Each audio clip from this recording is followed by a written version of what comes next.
Hello, today I am with MaryBeth Kurland, who is the Chief Executive Officer at the Commission for the Case Manager Certification and the Credentialing Segment Leader for Association Headquarters. In this role, she oversees client organization service delivery and performance and focuses on identifying tools and processes that support association growth initiatives. MaryBeth has over 20 years of experience, having previously served as a Chief Operations Officer and Executive Director for various client partners.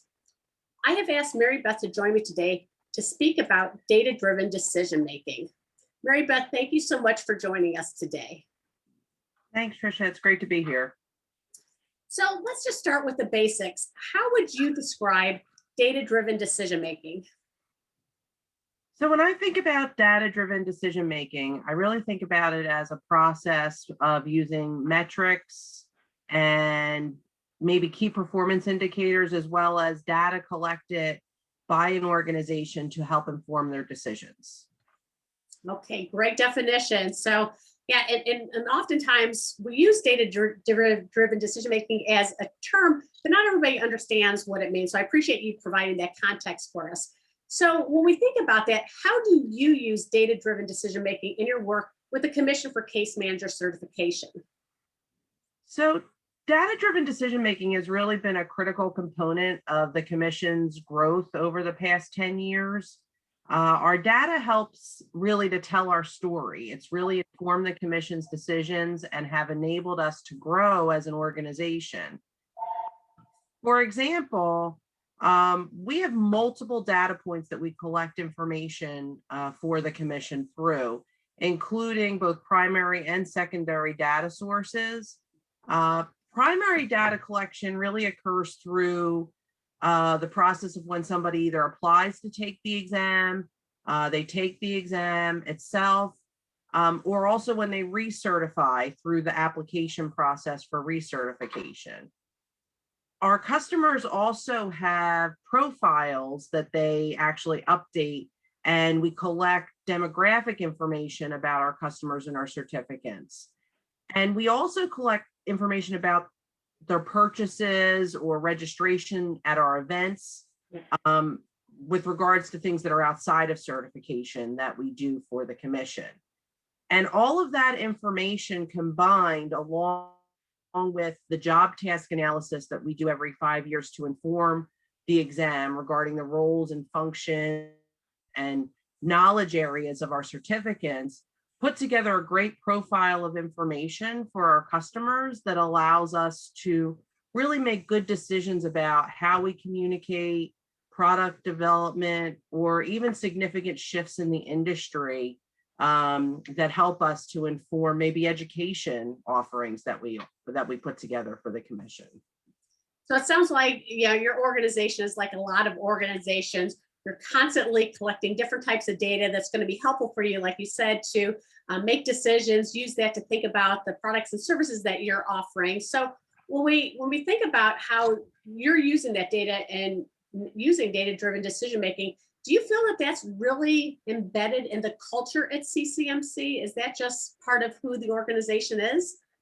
Yeah, I really think like data is everywhere, right? It's part of who we are as an organization. It's part of who the Commission has become. And it really is something that the staff thinks about and the board thinks about when we're making decisions. If somebody doesn't ask the question from the staff, the board will. Like, what data do we have to support this decision? It's become like a regular question that we all ask. It's become very purposeful and deliberate with regards to making sure that we look at data to support the decisions that we're making, even when like our instincts or anecdotal information may be part of the decision-making process. People always want to support that with the data that we have on our customers when and if at all possible. And I really appreciate that you mentioned this idea of being purposeful and deliberate with the data and how it's being used, because that's really important thing. So kind of as a follow-up, so for individuals who might be watching this and they say, okay, this is not part of our culture.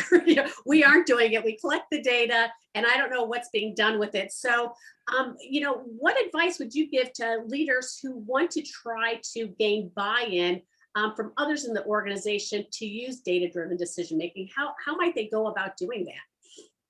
So when I think back to about 10 years ago when we started this process, the data for the commission was really contained in a lot of different places, a lot of different databases, and we really made a decision to go into a database or a system that would help us or enable us to better collect information. So good information in allows for good information out. Yeah. And the commission did invest in that as a resource for staff to use to develop and grow the organization. So I'd say firstly, kind of think about your infrastructure and the things that can help support data collection and reporting, and think about really what you're collecting, if at all possible, even in just like one area of the organization. Like start small. And then what we did was we looked at kind of a customer profile for our main customer. So what did like the typical at the time, what did the typical case manager look like as of now? So not necessarily the case manager that we wanted to have or the growth that we wanted to see, but what did our customer look like right now? So that we could then examine that and try to find more people who were like that existing customer, and then perhaps identify gaps and areas for growth and opportunities there so that we could grow the commission in multiple directions with regards to, areas of diversity, with regards to practice setting, background, age, ethnicity. So over time, you start to better understand who your existing customer pool is and expand that out into where you could possibly grow as an organization.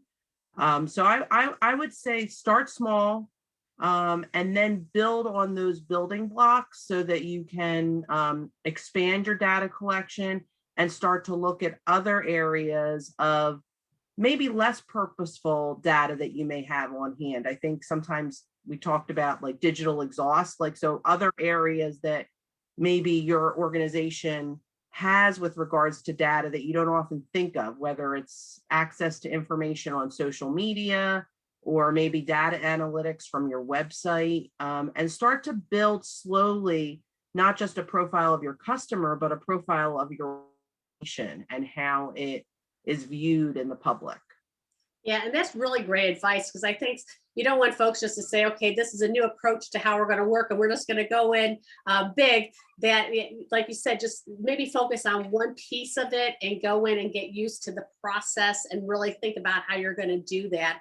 I think that's a great idea. And I really appreciate you talking about how your organizations, in marketing, we would call that using a persona, the ideal customer, and then using that as a tool to think about how you're making those decisions. So that's a great tool. So I want to circle back around to something you actually mentioned earlier about this idea of using data to tell a story. So as you know, that oftentimes when organizations use data to persuade people or to inform them, it can be a challenge because people might get glassy-eyed if they start seeing all these tables and graphs and charts and all these visuals that might make sense to somebody else in the organization, but to the public or to stakeholders, it just really is too much. It's not really effective. So do you have any insights that you can offer on the importance of how you actually visualize data when you're using it to sharing it with stakeholders? Yeah. One of the things that I've learned, I work with boards of directors, so volunteers who come from many different walks of life. So they don't necessarily have a finance background or a technology background. So you have to think about, how can I present this data in a way that is digestible and easy to understand? And even though the individuals who are viewing the data may not have all the information that you have, that puts it into context. So what we do typically for the commission is about 4 times a year, we do have board meetings where we present an executive management report that includes significant data points that we feel like the board really needs to pay attention to make decisions. So I first use I look at the financials of the organization and kind of the key revenue drivers for the commission to determine what are the most important data points for them to look at to inform their decisions. So there's lots of things that I could tell them, right? There's lots that I could give them. There's more minute details or smaller product lines that are, still a part of what we do, but not the most significant part. So some of that information I put in the written report, so it's there for the people who want to look at it and dive into it, and the board is then informed about it. But out of the larger written report and into the actual physical presentation, we pull out the slides that have to deal with like our top line revenue sources, so certification and recertification, and we really focus on those areas. And what we do is we do a combination of visual representation of the data as well as like verbal representation. So slides that have both words on it and pictures, because everybody learns differently. And then we also use like stories or examples in our presentation that we tell verbally to support the slides that we're and information that we're providing to them. So that has really helped over the years to like give context. One of the other strategies that I often use is level setting. So before we kind of go into the numbers, oftentimes we'll kind of provide a little bit of a background or history as to where we've come with a particular data point. So for instance, when we look at like the growth of number of certificates over the past 10 years for the commission, we might actually say, when I first started with the commission, we had approximately 18,000 certificates, and now we're at nearly 50,000 certificates. So when we look at those numbers and see the growth, even if we're seeing maybe a dip this year or less people for, due to things like COVID, that doesn't necessarily give you a complete picture. You can actually look at more of a longitudinal perspective about the commission and see that our overall growth trajectory is still really strong. So one year does not a pattern make. So making sure that you provide context and maybe some historical information or level setting before you present the data, I think is really important when you're presenting to stakeholders. And you bring up some great points. And I think part of it, what I'm hearing is that you use a clear process for doing this. Again, it's not just, well, we have this data, let's just splash it out there and use these different things. But you're a very intentional process. And one of the things that I really, that resonates with me that you talked about is thinking about that when you are telling that story, is that you're doing it in multiple modes, right? And so you have that visual representation, you might have that context setting, but then you have maybe a personal story or a personal excerpt that kind of, again, rounds that out. And I think that that's really important when you talk about, how you've used data to make decisions, but then again, communicating that data to the public in a different way that makes sense. In your point about people learn and receive information and digest it in a lot of different ways. And so it sounds like, the CCMC is very intentional and cognizant of that as you go through that process. Yeah, we also provide dashboards with our financial statements and also a monthly dashboard of operational activities that we send out to the commission board, just so that they have kind of a clear understanding, very high level of some of the activities that are going on in between meetings, so that they can walk into the board meeting informed as well, or with access to information, so that there aren't surprises when we get in the room. You learn those lessons the hard way over time too, when people say, I'm not, I didn't know that was going on. And then you have to spend a whole lot of time going back and reading them or giving them background information. So if you keep them informed along the way and present it in ways that are really manageable and digestible in small chunks, it makes it much easier as the presenter, when we go into these meetings and have to either, give good news, bad news, maybe ask them for resources or to make a decision.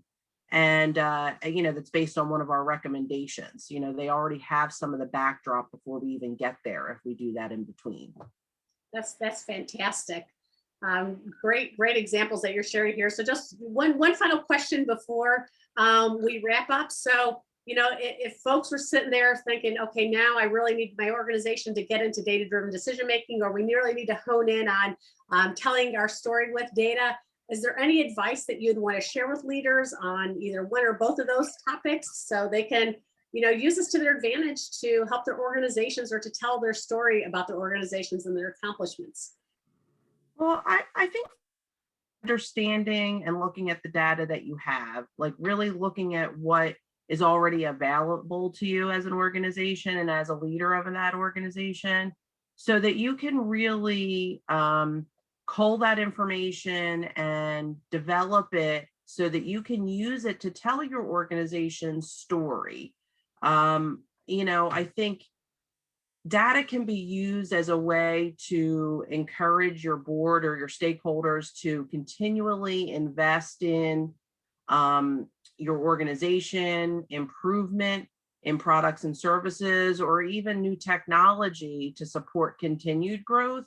So understanding and spending time on reviewing your data, analyzing what's there is really key, I think, to long-term growth for the organization, and it's time well spent. Sometimes I think we have a tendency to ignore or not spend the time on doing those deep dives because you just want to get the work done that's right in front of you. But if you really want to think about like long-term strategic growth for the organization, look at those data points and look at what that data is telling you and the story of your organization so that you can better inform your work and the work of your board. I agree. And that's great advice. So using these practices is really a part of being a strategic leader and being strategic with your organization. So thank you so much for sharing your insights and your experiences with us today. I really appreciate it. Sure. Thanks so much for inviting me. It was great to be here.